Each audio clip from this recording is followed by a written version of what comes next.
toward violence of Hillary Clinton. We heard assassination of Hillary Clinton, a coup, a revolution, sort of if Hillary Clinton ends up winning. So they're very much buying into the rhetoric of it being rigged, and even taking it a step further to buying into Trump's language, if you remember a couple months ago, about the Second Amendment, people taking matters into their own hands.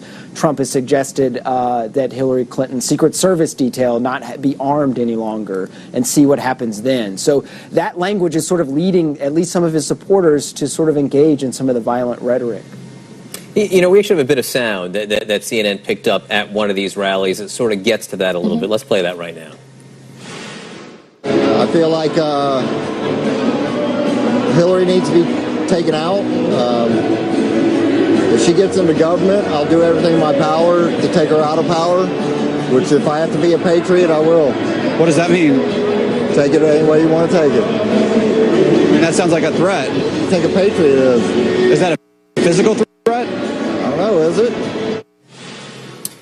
So, Matt, I guess the question here is, what happens on November 9th, if Donald Trump doesn't win? In that rhetoric, obviously, there's no place for that, anywhere in the political discourse. But it's hard for me to tell if that's, look, fringe elements exist on both sides and have, for decades. You can go to rallies and find crazy people anyway. But has it moved beyond that to the point where it's sort of mainstreaming this outrageous thought? Well, it is right now, but you remember, in 2008, sort of John McCain speaking out against some of that rhetoric. And I think a lot of the mood of the country, this has been a very divisive election, has to do with what the candidates do in the immediate aftermath. You remember Al Gore giving a speech that sort of allowed the country to move on after a very divisive recount.